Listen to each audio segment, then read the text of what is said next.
এইবাৰ আহিছোঁ আমাৰ অতি শ্ৰদ্ধাৰ অতি মৰমৰ যাৰ নাম শুনিলে আমি বহুত আগ্ৰহেৰে বাট চাই থাকোঁ সেইজন ব্যক্তিলৈ যিজন ব্যক্তিয়ে তেখেতৰ প্ৰতিটো মুহূৰ্ততে প্ৰতিটো সময়তে প্ৰতিটো ক্ষণতে প্ৰভু ভগৱন্তৰ চিন্তা চৰ্চা কৰি থাকে তেওঁ হৈছে আমাৰ অতি শ্ৰদ্ধাৰ আজি ভাওনাখনৰ শুভ উদ্বোধক মহোদয় ডক্টৰ সৰ্বসাচী মহন্ত ডাঙৰীয়াদেৱ তেখেত গড়গাঁও কলেজৰ অধ্যক্ষ এজন নিবন্ধকাৰ বিশিষ্ট শিক্ষাবিদ লিখক প্ৰবন্ধকাৰ লগতে শিৱসাগৰ জিলাৰ প্ৰেছ ক্লাবৰ সভাপতি তেখেতে দীৰ্ঘদিন ধৰি আধ্যাত্মিক ক্ষেত্ৰখনত নিবিড়ভাৱে জড়িত হৈ আছে আৰু তেখেতক আমি মঞ্চলৈ আগবঢ়াই আনিবৰ বাবে আমাৰ গায়ন সমাজৰ যুৱবৃন্দক আগবাঢ়ি যাবলৈ অনুৰোধ জনাইছোঁ আৰু তেখেতক আজি এই ভাওনা ভাগি শুভ উদ্বোধক হিচাপে উদ্যোক্তা মণ্ডলী আমন্ত্ৰণ কৰিছে মই ছাৰক অকণমান আগবাঢ়ি আহিবলৈ অনুৰোধ জনাইছোঁ লগতে আজি তেখেতক আমাৰ মাজত পাই আমি গৌৰৱ অনুভৱ কৰিছোঁ প্ৰথমতে আমাৰ ফালৰ পৰা তেখেতক অকণমান মৰম যাচিব বিচাৰিছোঁ আৰু এই মৰম যাচিব গায়ন সমাজ হৰিনাম সমাজৰ সম্পাদক গৌতম বৰা আৰু বিভূতি ভৰালী ডাঙৰীয়াই তেখেতক এখনি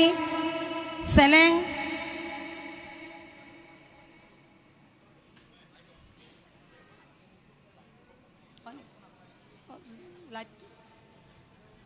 আৰু এখনি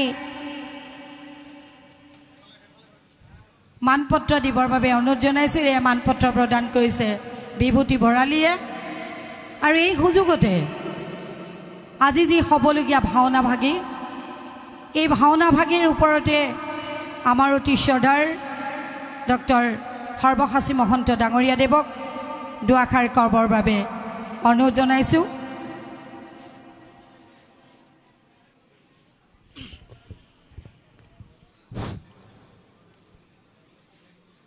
কৃষ্ণ জয় গুৰু শংকৰ সৰ্বগুণাকৰ যা কেৰি নাহেকে উপাম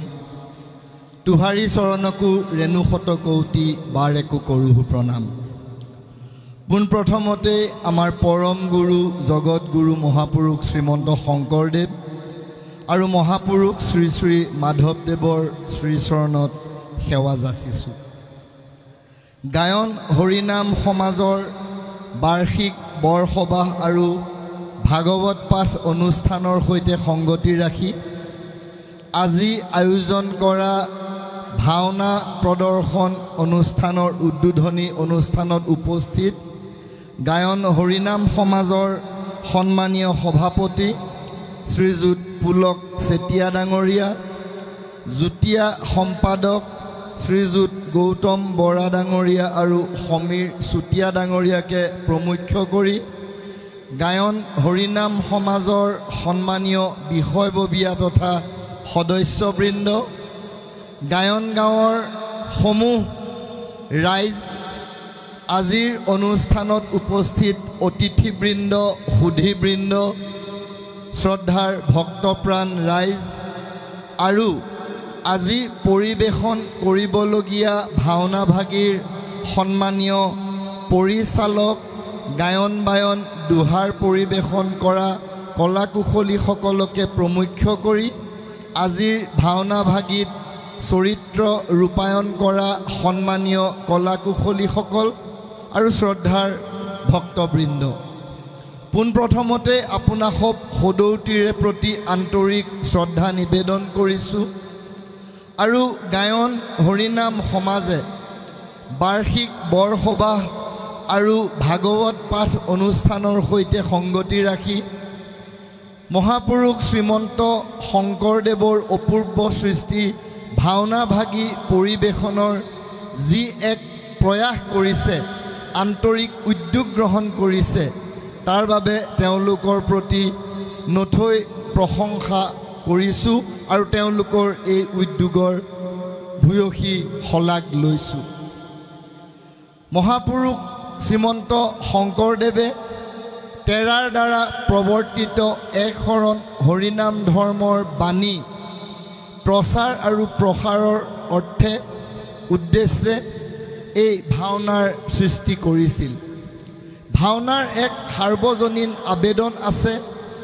পৰিবেশ্য কলাৰ আটাইকেইটা উপাদান গীত, নৃত্য, বাদ্য, অভিনয়কে প্ৰমুখ্য কৰি পৰিবেশ্য কলাৰ আটাইকেইটা উপাদান সম্পৃক্ত কৰি গুৰুজনাই সৃষ্টি কৰা ভাওনাই যি দৃশ্য আৰু শ্ৰাব্য মাধ্যমেৰে তেৰাৰ দ্বাৰা প্ৰৱৰ্তিত এক শৰণ হৰিনাম ধৰ্মৰ বাণী আৰু হৰি সেৱাৰ মাহাত্ম্য প্ৰচাৰ আৰু প্ৰসাৰৰ অৰ্থে যি ভাওনাৰ সৃষ্টি কৰিছিল, সেই ভাওনা আজি একবিংশ শতিকাৰ 25টা বৰ্ষ পাৰ হৈ যোৱাৰ পিছতো ভাওনাৰ প্ৰাসংগিকতা আছে, ভাওনাৰ প্ৰাসংগিকতা বৰ্তি আছে। বৰঞ্চ গুৰুজনাৰ সৃষ্ট এই ভাওনাৰ প্ৰাসংগিকতা দিনক দিনে বৃদ্ধিহে পাই গৈ আছে। মহাপুৰুষ শ্ৰীমন্ত শংকৰদেৱ অসমীয়া জাতিৰ প্ৰাণ প্ৰতিষ্ঠাতা, অসমীয়া ভাষা সাহিত্য সংস্কৃতিৰ জনক। আৰু যেতিয়া মহাপুৰুষ শ্ৰীমন্ত শংকৰদেৱ গুৰুজনাৰ অসমত আৱিৰ্ভাৱ ঘটিছিল, তেতিয়া অসমৰ সমাজখনত বিৰাজ কৰা যি কুসংস্কাৰ, যি জাতিভেদ প্ৰথা, যি অসমতা, যি অশিক্ষিত এক পৰিৱেশ, সেই পৰিৱেশৰ অৱসান ঘটাই অসমীয়া সমাজখনক ঐক্যবদ্ধ কৰি জাতি, ধৰ্ম, ভাষা, বৰ্ণৰ সকলো ধৰ্মৰ বৈষম্য পৰিহাৰ কৰি একেখন মঞ্চত সকলোকে একত্ৰিত কৰি ঐক্যবদ্ধ আৰু সমন্বয় সাধনৰ গুৰুজনাই যি প্ৰয়াস কৰিছিল, যি সপোন ৰচনা কৰিছিল, সেই সপোন ৰচনা কৰাৰ, তাক বাস্তৱত ৰূপায়িত কৰাৰ এক অন্যতম প্ৰধান মাধ্যম হৈছে ভাওনা। যিজনা গুৰুৱে 570 বছৰো অধিক কাল অসমীয়া জাতিক প্ৰাণবন্ত কৰি ৰাখিছে, অসমীয়া জাতিক জীৱন্ত কৰি ৰাখিছে, অসমীয়া জাতিৰ প্ৰাণৰ সঞ্চাৰ কৰি ৰাখিছে, তেনেকুৱা এজন যুগন্ধৰ মহাপুৰুষৰ প্ৰতি আমি আজিৰ তাৰিখতো তেখেতৰ প্ৰতি নতশিৰে, তেৰাৰ প্ৰতি নতশিৰে আমি তেখেতৰ তেৰাৰ শিষ্যত্ব গ্ৰহণ কৰি আছোঁ। গুৰুজনাৰ ভাওনাৰ যি সাৰ্বজনীন আবেদন আছে, তাৰ কাৰণ হৈছে যে ভাওনাই যি আমাক এক সাৰ্বজনীন আকৰ্ষণ দিছে। ভাওনাৰ মঞ্চত গুৰুজনাই যি জাতিভেদ পৰিহৰি, জাতি, ধৰ্ম, ভাষা, বৰ্ণৰ সকলো ধৰণৰ পাৰ্থক্য পৰিহৰি সকলোকে একেখন মঞ্চত উপবিষ্ট কৰাবলৈ সক্ষম হৈছিলে। সেইবাবেই ভাওনাৰ গুৰুত্ব, ভাওনাৰ প্ৰাসংগিকতা আজিও আছে, বৰঞ্চ সেই গুৰুত্ব আৰু প্ৰাসংগিকতা দিনক দিনে বৃদ্ধিহে পাই গৈ আছে। গুৰুজনাৰ আৱিৰ্ভাৱৰ সময়ত আমাৰ অসমত খুব শক্তিশালীভাৱে জাতিভেদ প্ৰথা চলি আছিল। গতিকে গুৰুজনাই আমাৰ অশিক্ষিত চহা জনসাধাৰণক সেই জাতিভেদ প্ৰথাৰ পৰা মুক্ত কৰি আমাৰ এখন সমতাপূৰ্ণ সুষম অসমীয়া সমাজ গঢ়ি তুলিবৰ কাৰণে ভাওনাৰ সৃষ্টি কৰিছিল। আপোনালোকে দেখিছে যে ভাওনাৰ সৈতে জড়িত হৈ থকা ৰীতি নীতি, প্ৰথা, পৰম্পৰাই আমাক একতাৰ বাণী বিলাইছে, আমাক হৰি সেৱাৰ মাহাত্ম্যৰ কথা বুজাইছে, আমাক সন্তক পালন, দুষ্টক দমন, সততা, নৈতিকতা, মানৱীয়তা আৰু মানৱিক মূল্যবোধ প্ৰতিষ্ঠাৰ বাণী আমাক বিলাই আহিছে। আজি ভাওনাৰ ক্ষেত্ৰত আপোনালোকে চাওক যে ভাওনাই আমাক কেনেদৰে সকলো ধৰণৰ পাৰ্থক্য নোহোৱা কৰি আমাৰ সকলোকে একেখন মঞ্চত উপবিষ্ট কৰাইছে। আমি ভাওনাত যি জাতিৰে নহওক, যি ধৰ্মৰে নহওক, যি বৰ্ণৰে নহওক, যিজন ব্যক্তিয়ে যি ভাৱত ভাও লৈছে, আমি সেই ব্যক্তিজনক সেই ভাৱতেই তেওঁক প্ৰতিফলিত কৰোঁ, তেওঁক অনুৰণন কৰোঁ। যি জাতিৰে নহওক যিজন ব্যক্তিয়ে কৃষ্ণৰ ভাও লৈছে তেওঁক আমি কৃষ্ণ বুলি উপাসনা কৰিছোঁ যিজন ব্যক্তিয়ে ৰামৰ ভাও লৈছে তেওঁক আমি ৰাম বুলি উপাসনা কৰিছোঁ আৰু গুৰুজনাৰ মাহাত্ম্য তাতেই গুৰুজনাই তাতেই তেওঁ লক্ষ্য আৰু উদ্দেশ্য প্ৰাপ্তিত সফল হৈছে আৰু সেইকাৰণে ভাওনা সৃষ্টিৰ 550 বছৰ পাৰ হৈ যোৱাৰ পিছতো ভাওনাক আমি সকলোৱে জাতি ধৰ্ম ভাষা বৰ্ণ নিৰ্বিশেষে সকলোৱে আঁকোৱালি লৈছোঁ গুৰুজনাই চিহ্ন যাত্ৰা ভাওনাৰ ৰচনা আৰু পৰিৱেশনাৰে অসমীয়া সামাজিক সাংস্কৃতিক আৰু আধ্যাত্মিক জীৱনত যি এক নতুন অধ্যায়ৰ সূচনা কৰিলে আৰু তাৰ পৰৱৰ্তী পৰ্যায়ত 6খনকৈ ব্ৰজাৱলী ভাষাত নাট ৰচনা কৰি যিকেইখনক আমি অংকীয়া নাট বুলি কৈছোঁ আচলতে অসমীয়া ভাষা সাহিত্য সংস্কৃতি অসমীয়াৰ সামাজিক সাংস্কৃতিক আৰু আধ্যাত্মিক জীৱনত এক নতুন আলোড়নৰ সৃষ্টি কৰিলে নতুন অধ্যায়ৰ সংযোজন ঘটালে অসমীয়া জাতিক নতুনকৈ প্ৰাণ প্ৰদান কৰিলে অসমীয়া জাতিৰ মাজত নতুনকৈ প্ৰাণ সঞ্চাৰ কৰিলে আজি ভাওনাৰ লগত জড়িত ৰীতি নীতি প্ৰথা পৰম্পৰাই আমাক একতাৰ কথা শিকায় আমাক সংযমৰ কথা শিকায় আমাক নৈতিকতাৰ কথা শিকায় আমাক ধৈৰ্যৰ কথা শিকায় আমাক হৰি সেৱাৰ মাহাত্ম্যৰ কথা শিকায় মানৱিক প্ৰমূল্যবোধৰ কথা শিকায় ভাওনাই আমাক ধৈৰ্যশীল কৰে সংযমশীল কৰে ধৰ্মমুখী কৰে সমাজমুখী কৰে কৰ্মমুখী কৰে সংস্কৃতিমুখী কৰে আজি আপোনালোকে 3 দিনীয়া কাৰ্যসূচীৰে ভাগৱত পাঠৰ অনুষ্ঠান আপোনালোকে সম্পন্ন কৰিছে এই বৈকুণ্ঠৰ কল্পতৰু মহাভাগৱত পাঠ আৰু ব্যাখ্যাৰ জৰিয়তে আপোনাসবে আচলতে এই গায়ন হৰিনাম সমাজৰ নামঘৰত দ্বিতীয়খন বৈকুণ্ঠপুৰীৰ সংৰচনা কৰিলে ভাগৱতত কি কৈছে যে জ্ঞান অবিহনে ভক্তি নহয় ভক্তি অবিহনে জ্ঞান নহয় আৰু জ্ঞান আৰু ভক্তি সাৰ্থক হ'বলৈ হ'লে আমাক কৰ্ম লাগিব গতিকে জ্ঞান ভক্তি আৰু কৰ্মৰ এক উপযুক্ত সমন্বয় আৰু সংমিশ্ৰণ হ'ব লাগিব আৰু গুৰুজনাই ভাওনাৰ জৰিয়তে জ্ঞান ভক্তি আৰু কৰ্মৰ এক সমন্বয় প্ৰতিষ্ঠা কৰিছে এক সংমিশ্ৰণ প্ৰতিষ্ঠা কৰিছে আৰু সেইকাৰণে ভাওনাৰ জৰিয়তে আমি মহাভাগৱতত কোৱা পঞ্চম পুৰুষাৰ্থ অৰ্থাৎ যি ভক্তি ৰসৰ কথা কৈছে আমাৰ ধৰ্ম অৰ্থ কাম মুখ্য এই 4 পুৰুষাৰ্থৰ ওপৰত গৈ ঊৰ্ধ্বত গৈ মহাভাগৱতত আমাৰ ভক্তি ৰসৰ কথা কৈছে পঞ্চম পুৰুষাৰ্থৰ কথা কৈছে পৰম পুৰুষাৰ্থৰ কথা কৈছে আৰু গুৰুজনাই ভাওনাৰ জৰিয়তে সেই ভক্তি ৰস বা ভক্তি মাৰ্গৰ আমাক সন্ধান প্ৰদান কৰি আমাক পঞ্চম পুৰুষাৰ্থৰ প্ৰতি আগুৱাই লৈ গৈছে গতিকে আমি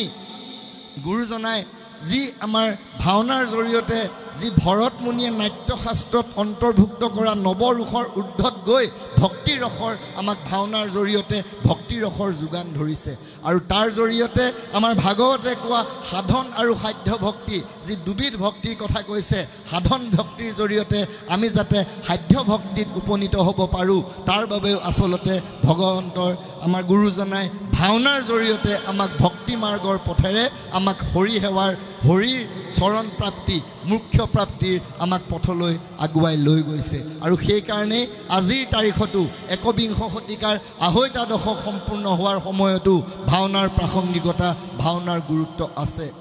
আমি কিয় আজিৰ তাৰিখত ভাওনাৰ গুৰুত্ব আছে সেয়া আমি সকলোৱে এই কাৰণে বুজিব পাৰোঁ যে আমি সকলোৱে সততাৰ কথা কওঁ নৈতিকতাৰ কথা কওঁ মানৱিক প্ৰমূল্যবোধৰ কথা কওঁ আমি অভিভাৱকসকলে আমি পিতৃ মাতৃসকলে আমি শিক্ষকসকলে প্ৰায়ে আক্ষেপ কৰোঁ প্ৰায়ে অভিযোগ কৰোঁ যে আমাৰ নতুন প্ৰজন্মৰ মাজত মূল্যবোধৰ অৱক্ষয় ঘটিছে নেকি চৰিত্ৰৰ অৱক্ষয় ঘটিছে নেকি তেওঁলোকৰ মাজত নৈতিকতাৰ সততাৰ অৱক্ষয় ঘটিছে নেকি নিশ্চয়কৈ এতিয়া আমাৰ যি সময়ৰ পৰিৱৰ্তন দ্ৰুত সময়ৰ পৰিৱৰ্তনে আমাক আধুনিকতাৰ পৰা উত্তৰ আধুনিকতাৰ দিশলৈ লৈ যোৱাৰ সময়ত আমি যি সময়ত নিজকে স্মাৰ্ট সমাজ বুলি কৈ আছোঁ সেই সময়ত আমি ক'ৰবাত আমি কক্ষপথৰ পৰা বিচ্যুতি নঘটা নহয় আৰু ইয়াৰ কাৰণটো হৈছে আমি ক'ৰবাত আধ্যাত্মিকতাৰ পথৰ পৰা আঁতৰি আহিছোঁ গতিকে আমি নতুন প্ৰজন্মক কেৱল অভিযোগ কৰিলেই নহ'ব আক্ষেপ কৰিলেই নহ'ব আমি নতুন প্ৰজন্মক আধ্যাত্মিকতাৰ পথলৈ আনিবৰ কাৰণে আমি অহোপুৰুষাৰ্থ কৰিব লাগিব আধ্যাত্মিকতাৰ পথলৈ নতুন পুৰুষক নতুন প্ৰজন্মক আমি আকৰ্ষণ কৰাৰ বাবে প্ৰয়াস আৰু প্ৰযত্ন কৰিব লাগিব আজি নতুন প্ৰজন্ম মায়াত আচন্ন হৈছে আজি মিছা মায়াত আবদ্ধ হৈ নতুন প্ৰজন্মই আধ্যাত্মিকতাৰ পথৰ পৰা বিচলিত হৈছে, কক্ষ পথৰ পৰা তেওঁলোকৰ বিচ্যুতি ঘটিছে, সেয়া সত্য। কিন্তু আমি অগ্ৰজসকলে, আমি অভিভাৱকসকলে, আমি পিতৃ মাতৃসকলে, আমি শিক্ষকসকলে আমি নতুন প্ৰজন্মক এই আধ্যাত্মিকতাৰ পথলৈ আনিব লাগিব। আমাৰ সময়ৰ পৰিৱৰ্তনৰ লগত, যুগৰ পৰিৱৰ্তনৰ লগত সামাজিক পৰিৱৰ্তন হৈছে, অৰ্থনৈতিক পৰিৱৰ্তন হৈছে, সাংস্কৃতিক ক্ষেত্ৰত পৰিৱৰ্তন হৈছে, আনকি আমাৰ দৃষ্টি আৰু দৃষ্টিভংগীত পৰিৱৰ্তন ঘটিছে, আমাৰ জীৱন ধাৰণ শৈলীত পৰিৱৰ্তন ঘটিছে। কিন্তু ইয়াৰ পিছতো আমি আধ্যাত্মিকতাৰ পথৰ পৰা কিন্তু কেতিয়াও আঁতৰি যাব নোৱাৰোঁ। আমি আধ্যাত্মিকতাৰ পথত নিজেও থাকিব লাগিব, নতুন প্ৰজন্মকো আমি আধ্যাত্মিকতাৰ পথলৈ আকৰ্ষণ কৰিব লাগিব। কাৰণ আধ্যাত্মিক শিক্ষাই হৈছে সততা, মানৱতা, নৈতিকতা আৰু মানৱিক প্ৰমূল্যবোধৰ মূল আধাৰ। আৰু সেইকাৰণে আজিৰ তাৰিখত গায়ন হৰিনাম সমাজ এইকাৰণেই প্ৰশংসাৰ পাত্ৰ যে তেওঁলোকে এই উদ্যোগীকৰণ, নগৰীকৰণে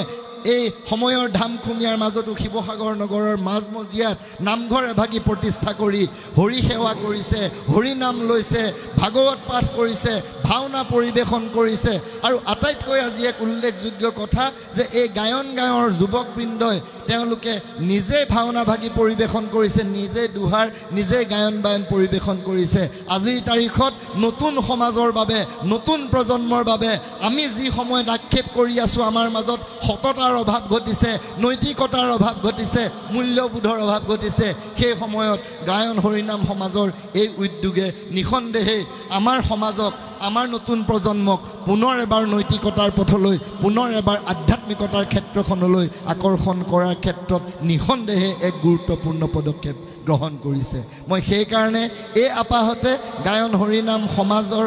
সকলোৰে প্ৰতি আন্তৰিক ধন্যবাদ আৰু কৃতজ্ঞতা জ্ঞাপন কৰিছোঁ। আপোনালোকৰ এই উদ্যোগ, এই প্ৰয়াস, এই প্ৰচেষ্টা নিৰৱধি হওক। আজি শেহতীয়াকৈ আমি লক্ষ্য কৰিছোঁ যে আমাৰ অসমৰ গাঁৱে ভূঞে, নগৰে চহৰে, নামঘৰে বিভিন্ন ঠাইত মঞ্চ প্ৰতিষ্ঠা কৰিও ভাওনাৰ পৰিৱেশন হৈছে, ভাওনাৰ অনুৰণন হৈছে, অনুশীলন হৈছে, ভাওনাৰ চৰ্চা সাধনা অব্যাহত আছে। সেইদৰে গাঁৱে ভূঞে, নগৰে চহৰে ভাগৱত পাঠৰ অনুষ্ঠান অনুষ্ঠিত হৈছে। আমি বহু সময়ত খুব দুখেৰে লক্ষ্য কৰিছোঁ যে বহুজনে এই ক্ষেত্ৰত আলোচনা কৰিছে, বিলোচনা কৰিছে, বিতৰ্ক কৰিছে যে আমি ইমান ভাগৱত পাঠ অনুষ্ঠান কৰা উচিত হৈছেনে, আমি ইমান ভাওনা অনুষ্ঠিত কৰা উচিত হৈছেনে। এতিয়া ভাওনাৰ প্ৰতিযোগিতা অনুষ্ঠিত হয়, সমাৰোহ অনুষ্ঠিত হয়, মঞ্চতো ভাওনা পৰিৱেশন হয়। মই ব্যক্তিগতভাৱে অনুভৱ কৰোঁ যে গুৰুজনাৰ সৃষ্ট ভাওনা বা আমাৰ বৈকুণ্ঠৰ কল্পতৰু মহাভাগৱতৰ চৰ্চা যিমানে হয় সিমানে ভাল, য'তেই হয় সিমানে ভাল। কাৰণ যেতিয়াই ভাওনাৰ চৰ্চা হয়, যেতিয়াই ভাগৱতৰ চৰ্চা হয়, সেই অঞ্চলটোত আমি হৰি সেৱামুখী হওঁ, আধ্যাত্মিকমুখী হওঁ। সেই অঞ্চলটোত এক আধ্যাত্মিকতাই বিৰাজ কৰে, এক পবিত্ৰতাই বিৰাজ কৰে। আজি ভাওনা এভাগি পৰিৱেশন কৰোঁতে নাট মেলাৰে পৰা নাট সামৰালৈকে যিমানখিনি ৰীতি নীতি, প্ৰথা পৰম্পৰা জড়িত হৈ আছে, আমাক আচলতে এক সঠিক পথলৈ আমাক আকৰ্ষণ কৰে, আধ্যাত্মিক পথলৈ আমাক আকৰ্ষণ কৰে, হৰি সেৱাৰ মাহাত্ম্য বুজিবলৈ আমাক অৱকাশ আনি দিয়ে। সেইদৰে ভাগৱত পাঠৰ অনুষ্ঠান যদি গাঁৱে ভূঞে অনুষ্ঠিত হয়, অন্ততঃ সেই ভাগৱত পাঠৰ অনুষ্ঠানকেইটাত আমাৰ কোনো নতুন প্ৰজন্ম কেতিয়াও বেয়া পথত ভৰি নিদিয়ে, কেতিয়াও এটা বেয়া কাম নকৰে। গতিকে সেইটোৱেই আমাৰ আটাইতকৈ ইতিবাচক দিশ। সেইকাৰণে ভাওনাৰ চৰ্চা হ'ব লাগে, সেইকাৰণে ভাগৱত পাঠৰ অনুষ্ঠান হ'ব লাগে। কেৱল এইখিনিতে আমি এটা কথা মন কৰিব লাগিব যে আমি মঞ্চতো ভাওনা পৰিৱেশন কৰিছোঁ, ভাওনাৰ সমাৰোহ পাতিছোঁ, ভাওনাৰ প্ৰতিযোগিতা পাতিছোঁ, কিন্তু গুৰুজনাৰ সৃষ্ট ভাওনাৰ মৌলিকতা, স্বকীয়তা আৰু পাৰম্পৰিক বিশিষ্টতা আৰু মূল পবিত্ৰতা আৰু ভাওনাৰ সৈতে জড়িত হৈ থকা মূল লক্ষ্য, উদ্দেশ্য আৰু নীতিৰ যাতে কোনো কাৰণত হিনদেৰি নঘটে, তাৰতম্য নঘটে, সেই ক্ষেত্ৰত কিন্তু আমি ভাওনাৰ উদ্যোক্তা, ভাওনাৰে জড়িত প্ৰতিগৰাকী কলা কুশলী কিন্তু সাৱধান আৰু সচেষ্ট হোৱা ভাল। কেতিয়াবা সময়ৰ পৰিৱৰ্তনৰ দোহাই দি, যুগৰ পৰিৱৰ্তনৰ দোহাই দি, আধুনিকতাৰ প্ৰৱৰ্তনৰ দোহাই দি আমি কেতিয়াবা ভাওনাত কিছুমান আমি বিজতৰীয়া উপাদানৰ আমদানি কৰা আমাৰ পৰিলক্ষিত হৈছে সেয়া নিশ্চয়কৈ আদৰণীয় নহয় ভাওনাৰ চৰ্চা হ'ব লাগিব ভাওনাৰ প্ৰচাৰ আৰু প্ৰসাৰ সমগ্ৰ বিশ্বজুৰি হ'ব লাগিব কিন্তু সেই ভাওনা হ'ব লাগিব হিপাৰে সংপৃক্ত সেই ভাওনা হ'ব লাগিব গুৰুজনাৰ সৃষ্টিৰ মৌলিকতাৰে সংপৃক্ত সেই ভাওনা হ'ব লাগিব স্বকীয় বৈশিষ্ট্য স্বকীয় মৰ্যাদা আৰু স্বকীয় পবিত্ৰতাৰে সংপৃক্ত ভাওনা হ'ব লাগিব ভাগৱত পাঠ হ'ব লাগিব ভাগৱত পাঠ আৰু ভাওনাৰ সম্প্ৰসাৰণত আমাৰ আপত্তি নাই কিন্তু সেয়া আদৰণি জনায়ো এটা কথা মই ব্যক্তিগতভাৱে উপলব্ধি কৰোঁ যে ভাওনাৰে জড়িত প্ৰতিটো ৰীতি নীতি প্ৰথা পৰম্পৰা পবিত্ৰতা মৰ্যাদা আৰু ভাওনাৰ স্বকীয়তা মৌলিকতা আমি প্ৰতি মুহূৰ্ততে অক্ষুণ্ণ ৰাখিব লাগিব আৰু তাৰ দায়িত্ব আমাৰ এই ভাওনা উদ্যোক্তাসকলৰ আমাৰ ভাওনাৰে জড়িত প্ৰতিগৰাকী কলাকুশলীৰ আজি ভাওনাৰ সমাৰোহ অনুষ্ঠিত হৈছে ভাওনাৰ লগত আজিৰ তাৰিখত এটা অত্যন্ত গুৰুত্বপূৰ্ণ বিষয় সংযোজিত হৈছে সেয়া হৈছে এটা অৰ্থনৈতিক দিশ আজি ভাওনাই আমাক অৰ্থনৈতিক স্বাৱলম্বিতা আনি দিছে ভাওনাই আমাক শিল্পমুখী কৰিছে সেই শিল্পৰ জৰিয়তে আমাৰ এক প্ৰজন্মক ভাওনাৰে জড়িত একাংশ কলাকুশলীক এটা অৰ্থনৈতিক স্বাৱলম্বিতা আনি দিছে আৰু তাক আমি মুক্ত হস্তে আমি অকুণ্ঠেতা সমৰ্থন জনোৱা উচিত তাক আদৰণি জনোৱা উচিত আজি এটা কথা মই মৰ্মে উপলব্ধি কৰিছোঁ অসমৰ বিভিন্ন স্থানত ভ্ৰমণ কৰি এটা কথা খুব গুৰুত্ব সহকাৰে লক্ষ্য কৰিছোঁ যে আমি সৰুতে যেতিয়া ভাওনা চাইছিলোঁ তেতিয়া দেখিছিলোঁ যে গাঁৱৰ কেৱল বুঢ়া মেথা বা জ্যেষ্ঠজনেহে ভাওনাত অংশগ্ৰহণ কৰে কিন্তু এতিয়া চাওক এই যিটো ধাৰা সেই ধাৰাত এটা ব্যাপক পৰিৱৰ্তনৰ সূচনা হৈছে নতুন প্ৰজন্ম ভাওনাৰ প্ৰতি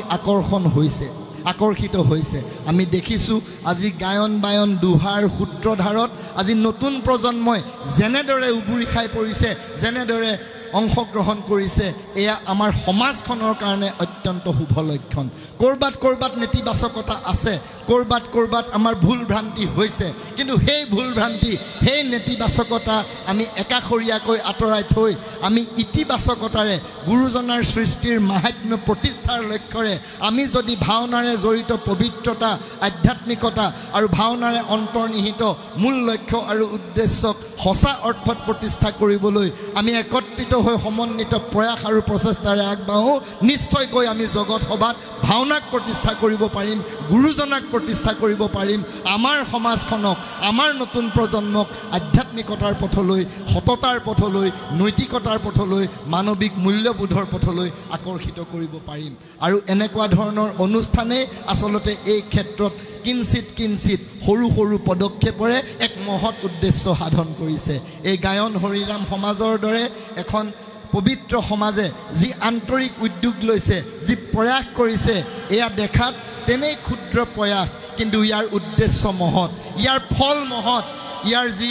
আমাৰ ফল হ'ব সেই ফল মহৎ গতিকে আমি মুক্তিটো নিস্পৃহ হৈ আমি হৰি সেৱাত নিমগ্ন হ'ব লাগিব গুৰুজনাৰ সেৱাত নিমগ্ন হ'ব লাগিব গুৰুজনাৰ সৃষ্টিৰ অনুশীলন পৰিশীলন আৰু অনুৰণন কৰিব লাগিব মোৰ মাত্ৰ এটাই মুক্ত আহ্বান মুকলি আহ্বান যে আমি সকলো কৰিম আমি পৰিৱৰ্তন স্বীকাৰ কৰিম সময়ৰ পৰিৱৰ্তনক আমি আঁকোৱালি ল'ম আদৰণি জনাম কিন্তু পৰিৱৰ্তনক আদৰণি জনায়ো যাতে আমি সদায় সিপাৰে সংযুক্ত হৈ থাকোঁ গুৰুজনাৰ নীতি আৰু আদৰ্শৰে সম্পৃক্ত হৈ থাকোঁ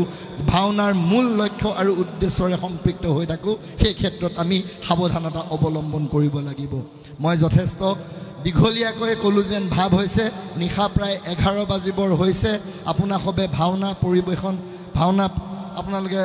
চাবলৈ আহিছে উপভোগ কৰিবলৈ আহিছে আজি ভাওনা ভাগী হৈছে মুৰাৰী কৃষ্ণ বৰবৰিকৰ হীৰদান ভাওনা ভাগী পৰিচালনা কৰিছে হলগুৰিৰ শ্ৰীযুত লুলু নেওগ ডাঙৰীয়াই আৰু এই ভাওনা ভাগীৰ অভিনয়ত অংশ লৈছে ভাও লৈছে গায়ন হৰিনাম সমাজৰ গায়ৰ সকলো যুৱকবৃন্দই আৰু দুহাৰ আৰু গায়ন বায়নতো অংশ লৈছে এই গাঁৱৰে যুৱকবৃন্দই গতিকে এয়া আমাৰ কাৰণে অত্যন্ত শুভ লক্ষণ গতিকে মই আশা কৰিম গায়ন হৰিনাম সমাজৰ গাঁওখনৰ এই যি আন্তৰিক উদ্যোগ এই ঐকান্তিক প্ৰয়াস নিৰৱধি হওক তেওঁলোকৰ প্ৰয়াস আৰু প্ৰচেষ্টাৰ শিৱসাগৰৰ দৰে এখন আধুনিক উদ্যোগীকৰণ নগৰীকৰণৰ মূল কেন্দ্ৰবিন্দুটো তেওঁলোকে আধ্যাত্মিকতাৰ সূচনা কৰক, নতুন প্ৰজন্মক আধ্যাত্মিকতাৰ পথলৈ, হৰি সেৱাৰ পথলৈ, নৈতিকতা, মানৱতা, মূল্যবোধ, সততাৰ পথলৈ তেওঁলোকক আকৰ্ষণ কৰক। এইখিনিকেই কৈ আজিৰ অনুষ্ঠানৰ, আজি ভাওনা ভাগীৰ সৰ্বতো প্ৰকাৰ সফলতা কামনা কৰিলোঁ। আৰু উদ্যোক্তাসকলে এইখিনি মোৰ ব্যক্তিগত অনুভৱ, মোৰ মনৰ ভাৱ আপোনা খবৰ সৈতে আদান প্ৰদানৰ বিৰল সুযোগ প্ৰদান কৰি মোক কৃতাৰ্থ কৰাৰ বাবে তেখেতসকলৰ প্ৰতি মোৰ সেৱা জনাইছোঁ, শ্ৰদ্ধা জনাইছোঁ, কৃতজ্ঞতা জ্ঞাপন কৰিছোঁ। এইখিনিকেই কৈ আজিৰ ভাওনা ভাগী শ্ৰীকৃষ্ণ মুৰাৰী বৰবৰিকৰ শিৰদান শীৰ্ষক ভাওনা ভাগী আনুষ্ঠানিকভাৱে উদ্বোধন কৰা হ'ল বুলি ঘোষণা কৰিলোঁ। শ্ৰীমন্ত শংকৰ হৰি ভকতৰ জানা যেন কল্পতৰু তাহান্ত বিনাই নাই নাই নাই আমাৰো পৰম গুৰু, আমাৰো পৰম গুৰু। কৃষ্ণ, ধন্যবাদ। আমাৰ উদ্বোধক মহোদয়ে ইমান সুন্দৰকৈ, সঁচা কথা ক'বলৈ গ'লে মোৰ গাৰ নোম একদম শিয়ৰি গৈছে। কাৰণ আমি এনেকুৱাকৈ যেতিয়া শুনিবলৈ পাওঁ গুৰুজনাৰ কথা, আমি ৰাতিনো কেতিয়া, দিননো কেতিয়া, সময়নো কেতিয়া ইমান হ'ল, আমি সঁচাকৈ পাহৰি গ'লোঁ। আচলতে সেয়াই হৈছে শ্ৰীমন্ত শংকৰদেৱৰ গুৰুজনাৰ অপূৰ্ব সৃষ্টি। এই যাত্ৰাপাল্লাৰ কথা কওঁতেই মোৰ মনত পৰিছে যে সঁচাকৈ তেখেতে অসমীয়া সমাজৰ প্ৰতি কি দিয়া নাই আৰু আমি কেনেধৰণে ল'বলৈ পাইছোঁ। সঁচাকৈ মই বহুত বহুত ধন্যবাদ জনাইছোঁ যে উদ্বোধক মহোদয়ে ইমান সুন্দৰভাৱে আমাক আজি ভাওনাখন উদ্বোধন কৰাৰ লগতে প্ৰত্যেকজন ব্যক্তিৰ নিৰ্ভীক কোণত এই কথাখিনি নিশ্চয় সোমাইছে। যে কি নহওক, পুনৰবাৰ ছাৰক ধন্যবাদ জ্ঞাপন কৰিছোঁ। আৰু গৰমত একদম ঘামি গৈছে, গতিকে যাত্ৰাপাল্লাৰ কথা কোৱাৰ লগে লগে মই এটি অকণমান কলি গুণগুণাই দিছোঁ। যেনেকৈ যাত্ৰাপাল্লাত কোৱা হয়, আহি পালো যেন বৈকুণ্ঠপুৰী, ল'বলৈ আহিছোঁ চৰণ ধূলি, অধৰ্মৰ সৰ্বদুখ ক্ষমি বহবেও, মাতিছোঁ দয়াময় হৰি বুলি। কৃষ্ণ, এতিয়া সময়ো যথেষ্ট হৈছে, আমাৰ দোহাৰক আগবাঢ়ি আহিবলৈ অনুৰোধ জনাইছোঁ। পুনৰবাৰ সেৱা লৈছোঁ প্ৰভু ভগৱন্তৰ শ্ৰীচৰণত। কোটি কোটি ঘূৰ অপৰাধনীতে কৰোঁ আমি দুৰাখৰ, হে হৰি মোক দাসহে নমানি ক্ষমিও